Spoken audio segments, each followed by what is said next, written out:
The nature and power of mind. Mind is the arbiter of life.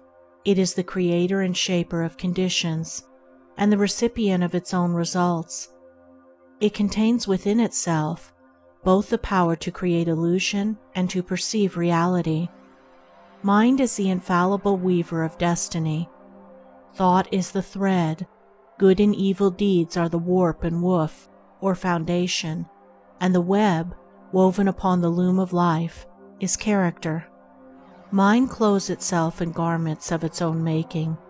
Man, as a mental being, possesses all the powers of mind and is furnished with unlimited choice.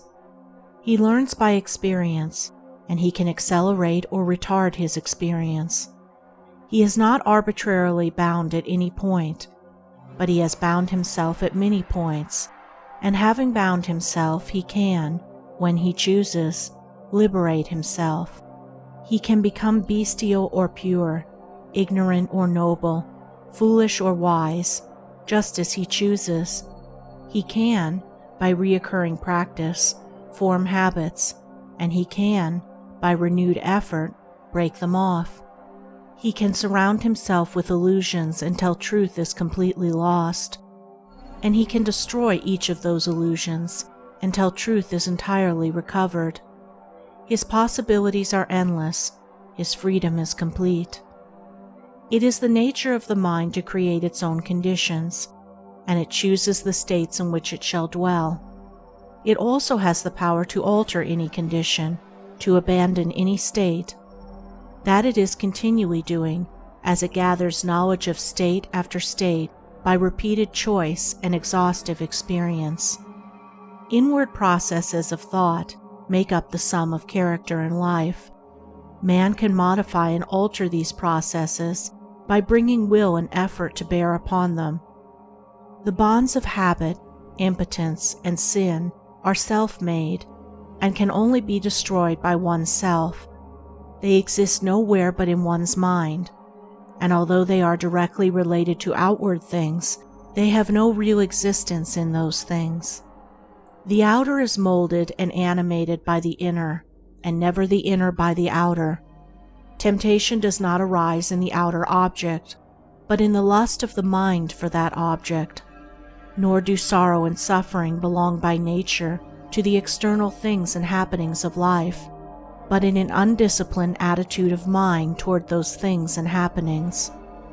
The mind that is disciplined by purity and fortified by wisdom avoids all those lusts and desires which are inseparably bound up with affliction, and so arrives at enlightenment and peace.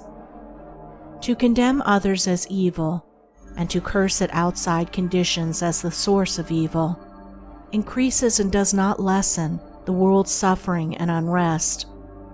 The outer is but the shadow and effect of the inner, and when the heart is pure, all outward things are pure. All growth in life is from within outward. All decay and death is from without inward. This is the universal law. All evolution proceeds from within. All adjustment must take place within.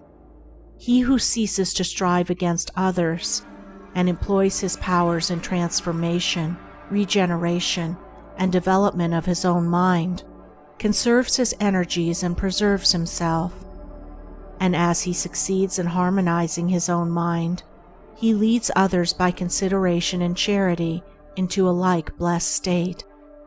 The way of enlightenment and peace is not gained by assuming authority and guidance over other minds, but by exercising a lawful authority over one's own mind, and by guiding one's self in pathways of steadfast and lofty virtue. A man's life proceeds from his heart and his mind. He has compounded that mind by his own thoughts and deeds. It is within his power to refashion that mind by his choice of thought. In this manner, he can transform his life. Let us see how this is to be done.